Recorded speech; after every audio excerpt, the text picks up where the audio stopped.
Hello and welcome to another card by Jennifer Miner. Today I'll be using the Mehndi Medallion and Mega Mehndi Medallion by Papertrey ink and Zig Clean Color watercolor markers. To begin, I'm going to stamp the large Mehndi image using Versamark on a piece of Neenah Solar White cardstock. And you can see my stamp popped off my block there. Then I'm going to emboss it with white zing powder from American Crafts and just get that really completely covered. This is one of my favorite embossing powders and really like the way it works and clings. And then I heat set that with my heat tool, which I didn't think any of you needed to see this morning. And then now I've got that image stamped and heat set, and I'm starting to color with the bright yellow Zig Clean Color marker, and then using my aqua painter to watercolor that on my stamp. Now the white embossing powder acts as a resist, so the color and water flow pretty much within each of the individual defined shapes.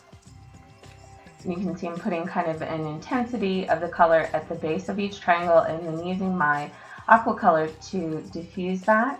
Here I'm adding a little bit of detail around the triangle shape with light blue. And one of the techniques that I used while I was painting this, since I'm not using watercolor paper, a little bit the ink from the marker doesn't flow, kind of diffuse as well as it does on watercolor paper. And so what I found was if I painted a little bit of the color and then came back while the page was still wet, the piece where I was coloring was still wet, and applied a little more of the ink from the marker, that I could get a very intense but more diffused look, so I didn't get kind of that where the ink doesn't travel.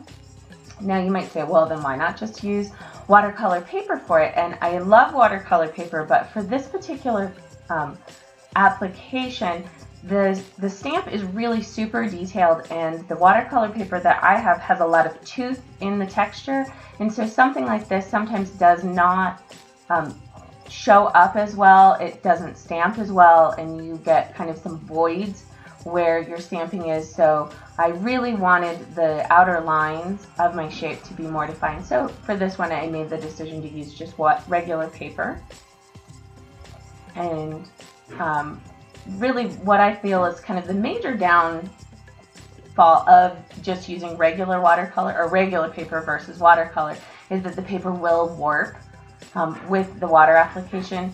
And I usually try to use glue and then also an acrylic block after I've assembled my card, just to kind of help minimize that. But for this particular one, I felt like the trade-off was worth it.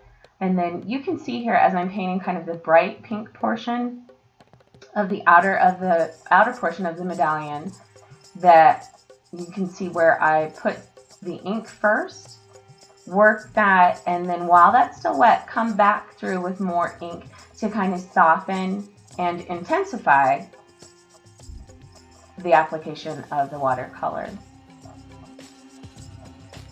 And then also add a little more detail for this card right there on the outer portion, and as well as the inner portion, I'm using pink. And for the medallion, I also used cobalt blue and light violet in the very center, and picking up just a little bit of extra water. Now at this point, I'm stamping my sentiment, which is Best Wishes, which comes from the Mega Mixed Messages Stamp Set, which is also from Papertrey ink. And while I stamped that and then heat embossed it with the white embossing powder, I also added a few more of the smaller medallions that come in this set, and just intensifying again a little bit of the watercolor. And now you can see I'm applying the bright yellow to one of the smaller stamped images here in the lower left-hand corner, and doing the kind of, it's almost a wet on wet application. Again, bright pink on that second medallion, and then I'm going to come back through with the light blue on the outer edge. This really was a fun card to make. And depending on the stamp set you used and the colors, you could have a wide variety of kind of looks or feels for something like this. And then I'm going to color and stamp 2 little tiny images from this set. And then I painted those with the light violet. And now I'm going to go ahead and apply some color to the background. And instead of doing this directly to the paper as I did the rest of it, I wanted something a little bit softer.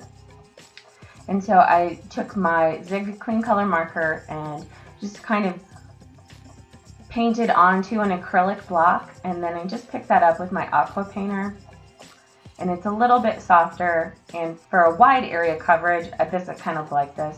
And it also allowed me to kind of keep my background. I like the kind of modeled look for this particular card. And at this point, I decided that you really couldn't see the sentiment that well. So here in just a moment, you'll see I add the bright pink.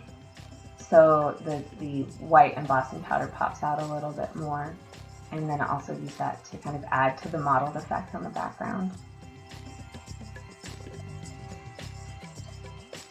And now I'm going to go ahead and, once that's dried, adhere that to a rose red panel of cardstock.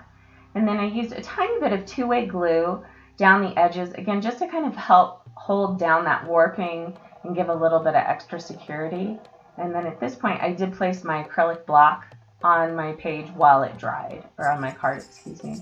So now at this point, I'm going to add the adhesive pearls from Doodlebug Designs, and you can kind of tell here my adhesive separated from my pearls, so I had to kind of go back in and pull the adhesive off separate and then stick that to the pearl and then stick that to my page. Just a little extra step, but this sometimes happens, and I am not one to waste supplies, as you may know.